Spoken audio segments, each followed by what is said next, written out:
देश का किशोर और युवा परीक्षा दे रहा है। देश में हर 58 मिनट एक विद्यार्थी आत्महत्या करता है। कारण विद्यालय परीक्षा में सामाजिक दबाव से लेकर प्रतियोगी परीक्षाओं में असफलता रहती है। नीट, आईआईटी से लेकर रेलवे, एसएससी समेत सैकड़ों परीक्षाएं होती है। आरक्षण की चोट हर सामान्य श्रेणी का परीक्षार्थी झेलता है। पहले आत्महत्या करता था, अब इसे अकाट्य वास्तविकता मानकर तैयारी में लग जाता है। फिर आ जाती है परीक्षा माफिया, जिसने हर राज्य में अपना आतंक मचाया हुआ है। दर्जनों परीक्षाओं के प्रश्न पत्र लीक हो रहे हैं। कंप्यूटर वाले परीक्षा केंद्रों पर बाहर से बैठकर परीक्षाएं दी जा रही हैं। लोग टॉप किए जा रहे हैं। व्हाट्सएप पर प्रश्न पत्र बिक रहा है। परसों का उदाहरण ले तो नीट की परीक्षा में 2 सेंटरों से एलन और आकाश के 16 बच्चे रैंक 1 पा गए। ऑनलाइन रजिस्ट्रेशन से परिणाम की घोषणा तक नेशनल टेस्टिंग एजेंसी पर हर स्तर पर हुई धांधली पर चुप्पी के आरोप लगे। पहले 16 मार्च तक रजिस्ट्रेशन तिथि बढ़ाई गई, बाद में पता नहीं क्यों 9 और 10 अप्रैल को 2 दिन वापस खोला गया। नीट यूजी की परीक्षा के दिन 5 मई को राजस्थान में सॉल्व किए गए पेपर बांटे गए, बाद में वापस किए। परिणाम का दिन पहले 14 जून था, पर अचानक चुनाव परिणाम वाले दिन रखा गया ताकि बवाल ना हो, और 67 बच्चे रैंक 1 पा गए।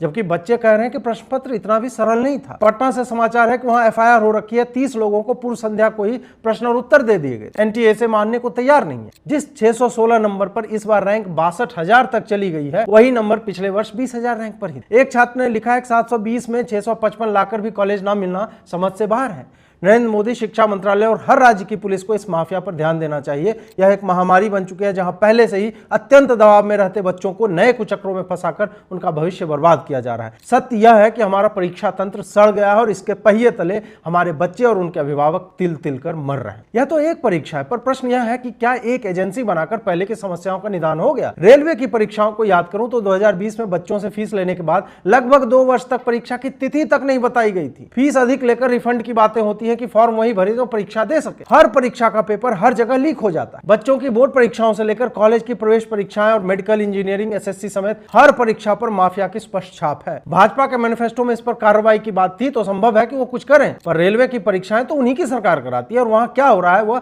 आप किसी भी परीक्षार्थी से पूछ लीजिए। बच्चों के सेंटर बहुत दूर होते हैं, फिर भी वो किसी तरह ट्रेन में घिस कर पहुंचते हैं। पेपर लीक हो जाता है और पुनः एक नया संघर्ष। सिलेबस के दबाव को बच्चा झेल लेता है, वह स्वयं की प्रतिभा की सीमा भी जानता है, परंतु आरक्षण के कारण 1/3 नंबर लाने वाले साथी को कॉलेज मिलता देख स्वयं को समझा नहीं पाता। इसके बाद भी वो हर सुबह जगकर तैयारी में लग जाता है। फिर पेपर लीक होते हैं, फिर परीक्षाओं को कोर्ट में घसीटा जाता है। एक परीक्षा 4 बार होती है, उसमें भी हमें पता नहीं होता किसने कहां चोरी की है। बिहार का परीक्षा माफिया रंजीत डॉन इतना निर्लज्ज और दुस्साहसी था कि उसने सांसद का चुनाव हथकड़ी लगाए फोटो के साथ लड़ा। मुझे उस समाज से भय लगता है, उस समय से भय लगता है जब हमारे बच्चे यह मानकर चलेंगे कि उसके पिता का उत्तरदायित्व है कि 5 लाख रुपए देकर प्रश्न पत्र परीक्षा से पहले निकलवा ले। यह हर सरकार का दायित्व है कि ऐसे समय को रोके।